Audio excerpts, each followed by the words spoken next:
views and opinions expressed in this program are those of the participants and do not necessarily reflect the views of BronxNet or the program underwriters.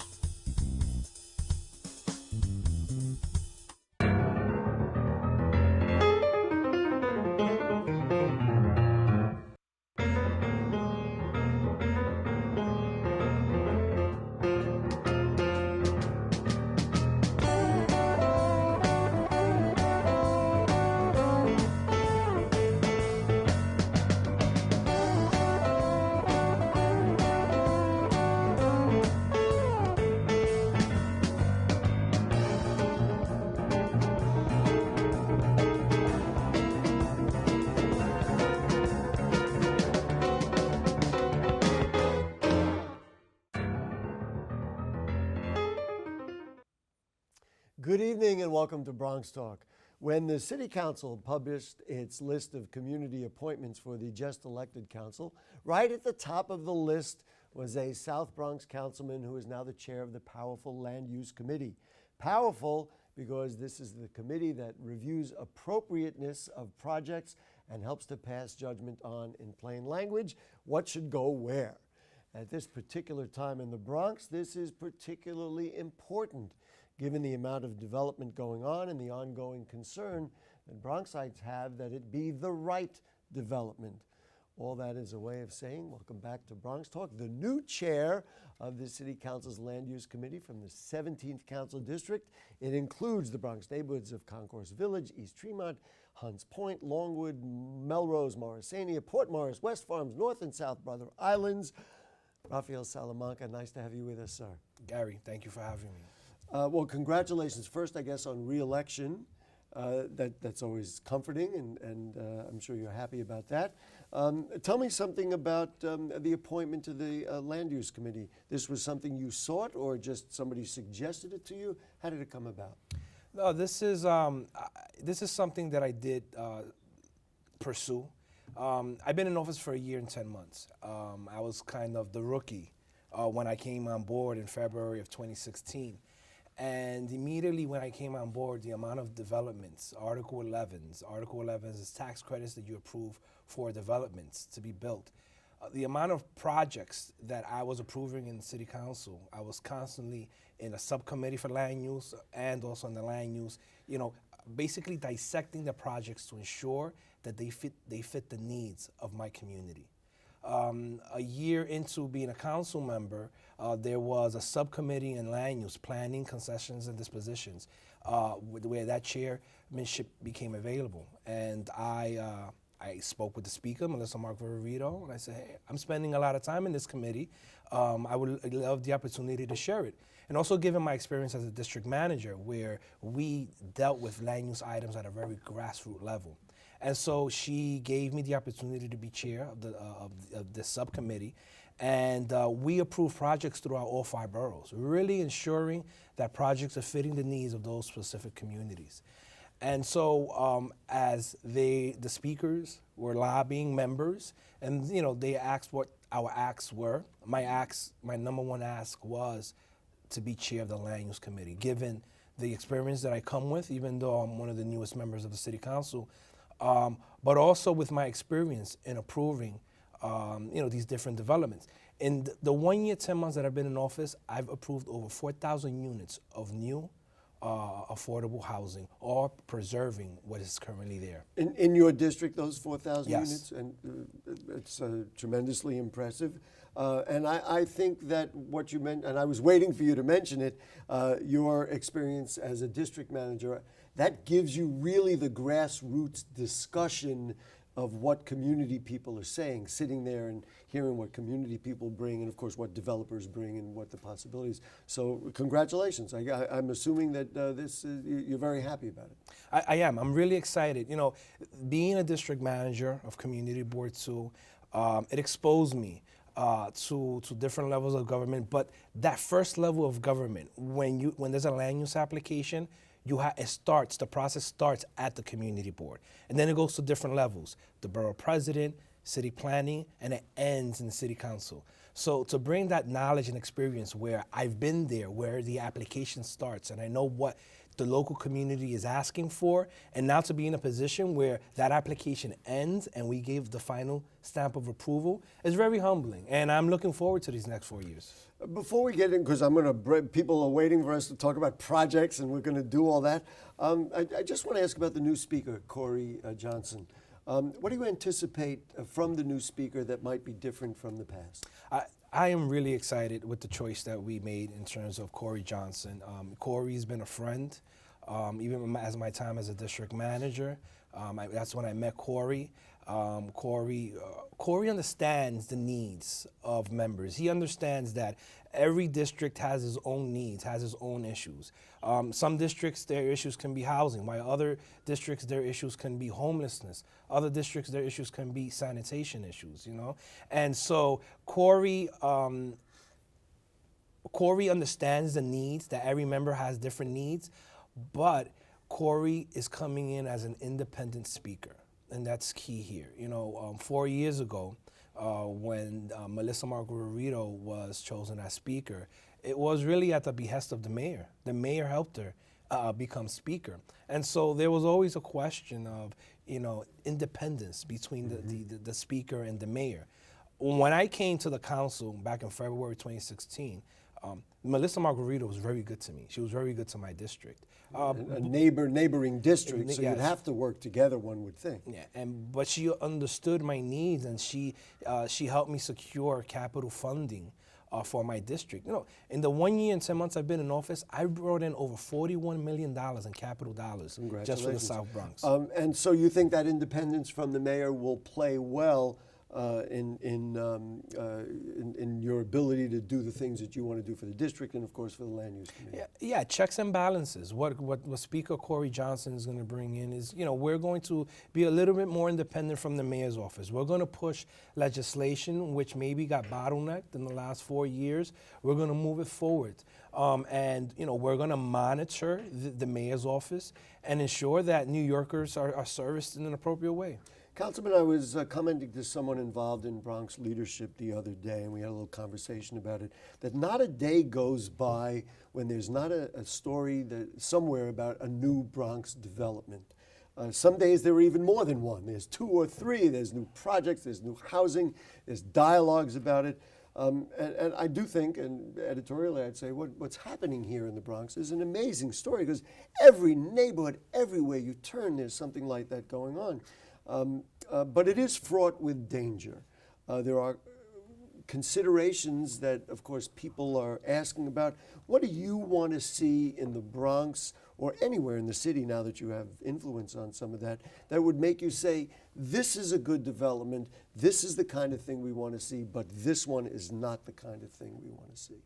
Well, it's important that when you take these projects, you dissect them. And I continuously use that word, dissect, because that's what I've done for every project that has come to my council district. As developers come in, you know, how many units are being built? The sizes of these units. How many bedrooms do these units have? You know, in a district that I represent, I'm always fighting for 2 and 3 bedroom units. I'm waiting for you to say cost as well. The bigger units. But what's most important out of all this is to ensure that my residents can afford to live in these units and that we're not displacing members in the community. And so as a development comes in, we look at it in terms of the AMI, area median income, 30% being the lowest area median income, and it goes up to 165. But 165 is not appropriate for my community. So every development that comes in, I'm always looking for mixed income, ensuring that I have a good percentage of low-income units, and I also have a good percentage for middle-income, working-class families, 60, 70, 80% AMI. You know, we have families making $40, $50, $60, $70,000 a year in the South Bronx. So it's important that as the council member for the South Bronx, I include everyone in my district, ensuring that they have access to these units. The word that is thrown around, and you hear it and I hear it, and of course people in the Bronx hear it, is affordable. It is not a fixed term for any project or any neighborhood. There was a story, Welcome to the Bronx had a story about 2-bedroom apartments billed as affordable, but they were going for $1,900 a month. Now that's a lot of money for a working family, and if it's a single parent, I mean, you could see if there are 2 incomes, they might be able to work that out effectively. But if it's a single parent family, and we have many of them, well, I don't know how else to say it. The rent is too damn high, and yet that gets billed as affordable. How do we really give the people what they can afford and achieve your dream of mixed use when everybody says, oh, we're building affordable housing, and it turns out, wait a minute, that's not really affordable for the people who live in that neighborhood? Again, it goes back to when these projects come in the inception, that local member has to look at these projects and see exactly what are the rents that are being charged. Every project that comes into my council district, I'm looking at the AMI, the average median income, from anywhere from 30% AMI, which is the lowest, up to about 90 to 100% AMI. So we're talking about rents of maybe $400 a month to rents up to $1,500, $1,600 a month for the working class families as well. What's also important in part of this project that the city has a policy where 10% of these units are for individuals that are homeless, in the homeless families. Biggest percentage, we have about 62,000 individuals who are in the homeless shelter a day right now, and those numbers keep on growing. But a big percentage of those individuals that are in the homeless shelters are working families, families that actually have a job, but they maybe got displaced or they just cannot pay that high rent depending on where in the city they came from. So that's why it's also important that as a council member, and I reinforce this to all my colleagues, we have to work with the city and ensure that those 10% of units that we're bringing in are for families that are coming from the homeless shelters. But something that I'm big on when I work on these projects with HPD, I would like to see families coming back to my district that are in the homeless, are in the shelters, where the last known address was somewhere within District 17. You're saying it. It's clearly on the record. This will be a fascinating thing to study, and you've always been a willing participant. We'll bring you back. We'll as time goes on, and we'll see how it plays out. What did you think of the mayor's rezoning plans, the MIH and ZQA? Was that an effective approach to dealing with the lack of affordable? See, I use the word also, the lack of affordable housing, and the need for housing development. So when I was a district manager, they rolled out the application for MIHZQA. I recall. And we voted no. And I remember I was in the forefront where my other community board saying, this is not good for us. When the application got to city council for final approval, I just got into the city hall. Oh, that's interesting. Yeah, and in that time in city council, I learned more about MIHZQA. See, the city did a horrible job in explaining to local communities, community boards, what this actually will do.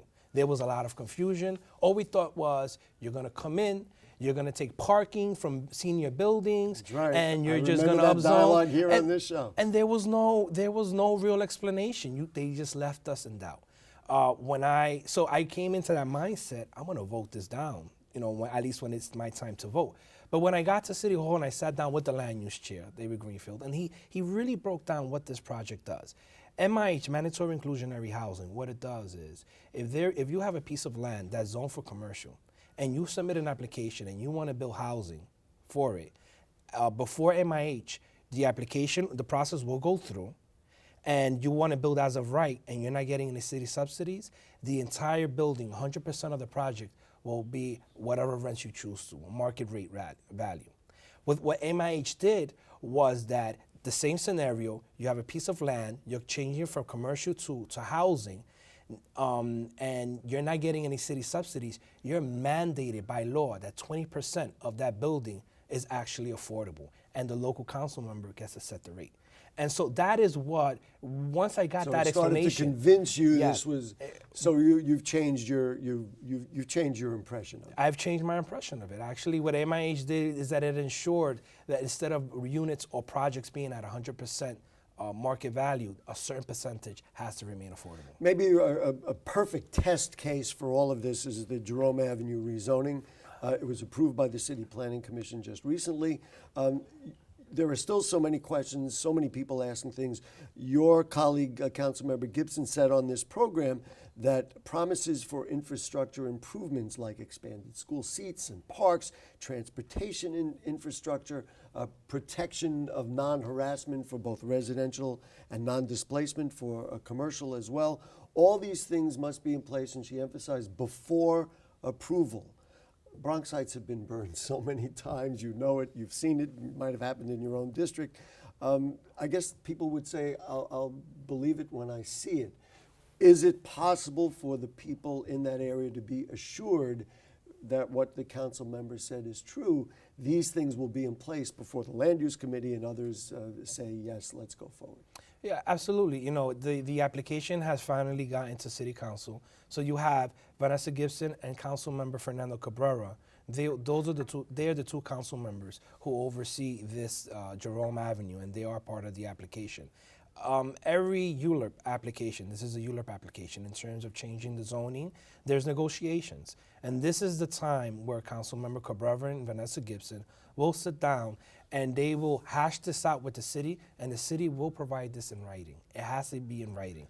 And that is how— You'll support that process? Yeah, it has to be in writing. Every negotiation that you do, in terms of every zoning that you do, commitments can never be verbal. You know, the commitments need to be in writing, and that is how you hold the city to the fire, and that's how you ensure that these commitments actually occur. Parkland has been targeted with development all over the city, and certainly in the Bronx, we had the biggest offense of all with a 40-acre filtration plant that was built literally in a park. And now the Mill Pond Park project called Bronx Point. A lot of people are excited because of the prospects for the Universal Hip Hop Museum. But advocates are saying, wait a minute, this was Parkland, part of the Yankee Stadium deal that was reneged on. What's your thought about that, and then in general about protection of Parkland? Is protecting Parkland a thing of the past?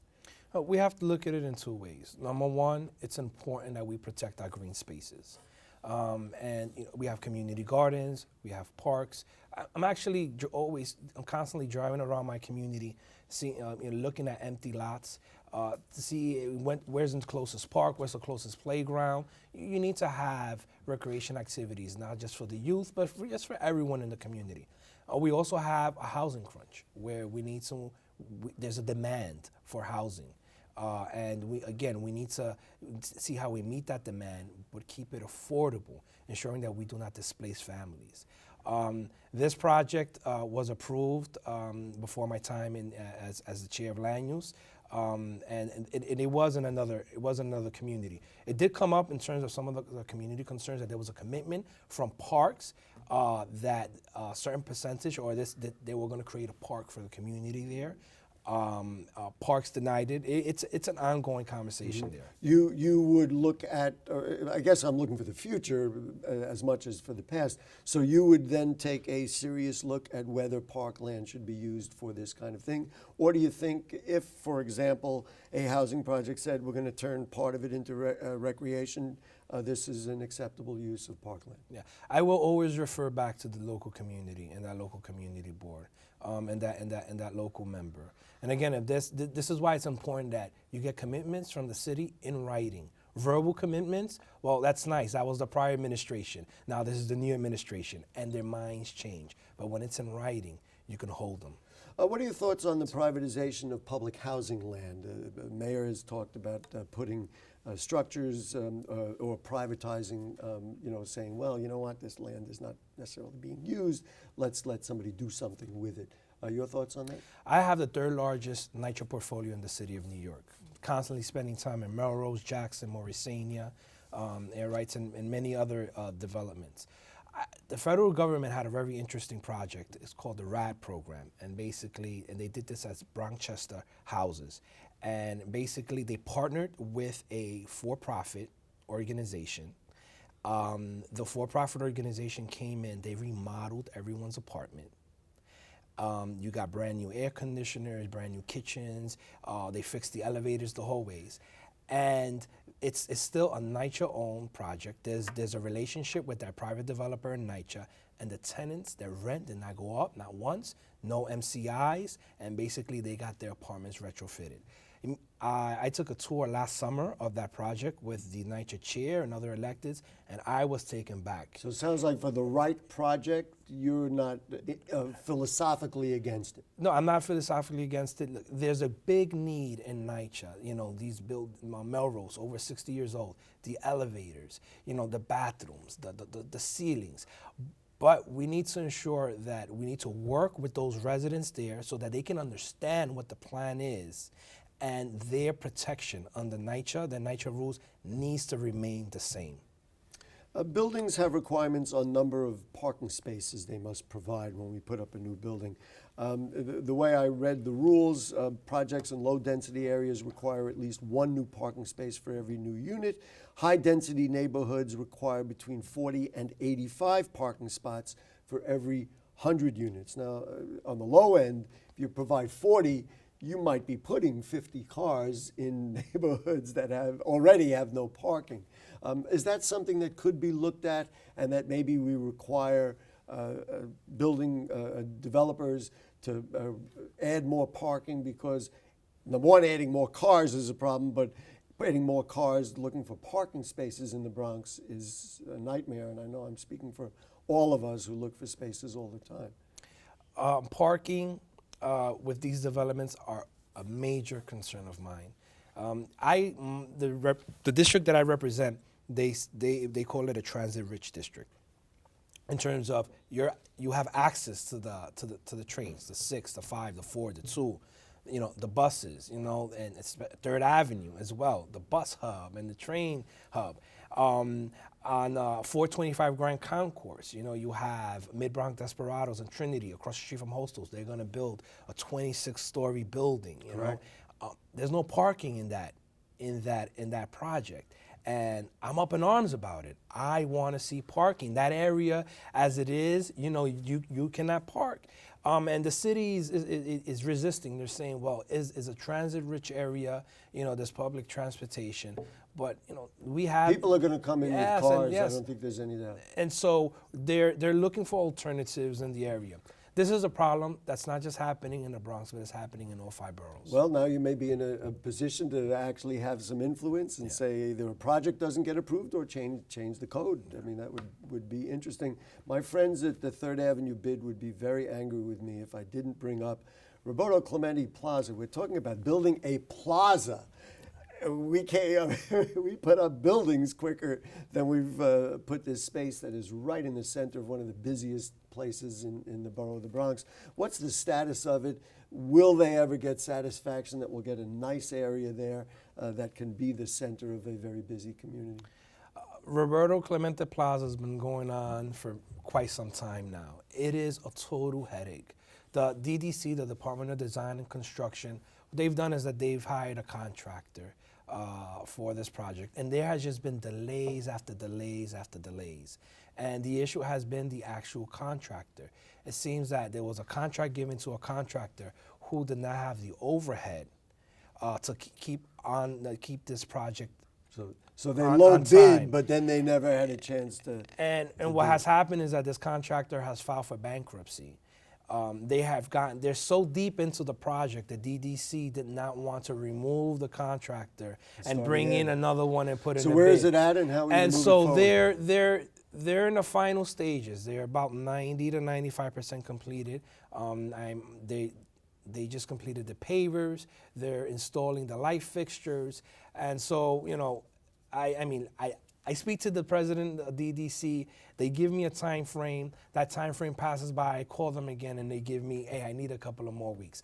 I am putting the pressure on the Department of Design and Construction. I am very unhappy with the way this project has worked out, and this is an issue that I will be bringing up when we have our council hearings, and really putting the DDC commissioner on the spot, because this is unacceptable. We don't have to address it any further, but one would wonder how a contractor without the ability to deliver got the contract. I guess that'll come up in the future. We'll certainly put a red circle around any applications that come in. Let's go up to the North Bronx. In Riverdale, River Spring Health and the Hebrew Home are looking to expand a facility that residents are saying would put tall buildings out of character for their neighborhood, and of course includes traffic concerns. On the other hand, River Spring and Hebrew Home provide important facilities for the Bronx. What would you look for to agree that this is a good project in that part of the Bronx? I don't know if you're familiar with it because it hasn't been your neighborhood, but it's going to come up, I can guarantee you that. We will do what we do with all projects. We get a list of the process, community boards. What are their recommendations? Where do they stand on this project? The borough president, where does he stand on this project? Then we're going to take those recommendations, and I'm going to sit with the local member who represents that area. Would be Councilmember Cohen. Councilmember Cohen, and we will dissect this project, and we will see how we can get the biggest bang for the buck for these projects, if he is in favor of it or if he's against it. We will figure it out, but I will be working with that local member. And I'm assuming that's a code word for many of the projects, that's how you're going to go about doing your business. Yeah, local members understand the needs of their communities. Councilman, we're going to extend this show to 3 hours because I got a long list of projects. I'll give you one more. There's been a lot of talk about the storage facilities, these huge, big boxes with not a lot in them, that take up a lot of what could be precious space for anything, housing, commercial, whatever it is. There's been a lot of talk now about limiting those in certain areas. What's your thought on that? I represent two IBZs, Hunts Point and Port Morris. These are industrial locations where we want to bring in, this is an economic engine for the Bronx, these manufacturing zones. When you bring in a storage facility, what happens is they take up space. Yeah, we got about 15 seconds. They create 3 or 4 jobs. In the city council, we recently voted where the local member will approve, yes or no, if they can build a storage facility. There's our headline. He's going to go with the local member and dissect projects. That's the thing. Council member, we're going to invite you back. We're going to follow up. Congratulations on the new position and good luck. And let's work together to build the Bronx. And for you, the whole city, I guess. Thank you. Thank you so much, folks. If you have further questions or comments on anything you heard on tonight's show or anything going on in the Bronx, then email them to us at BronxTalk@BronxNet.org. You can send a tweet at BronxTalk or post them on our Facebook page, and we'll read them on the air during a future edition of our program. You can check out our archives at BronxNet.org. You'll find BronxTalk by following the Watch menu on the nice new BronxNet website. Next week, he's going to like this. We will bring on the other Bronx councilman who received an impressive appointment, the new chair of the Committee on Oversight and Investigations. Richie Torres will be with us. Pretty good 2 weeks of programming here, right? We'll see you next week. Thanks to our producer, Helen. Director is William. Good night. So I said on that committee with Richie.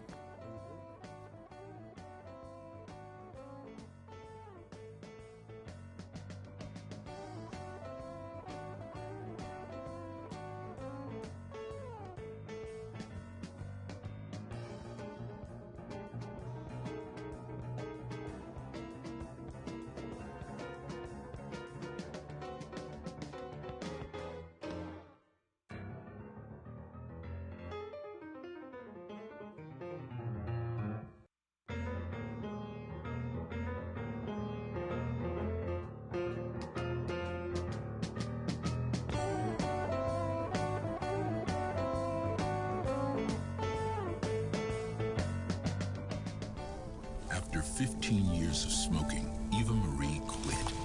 There's a new lung cancer screening that could save her life. You stopped smoking. Now start screening. Learn more at savedbythescan.org.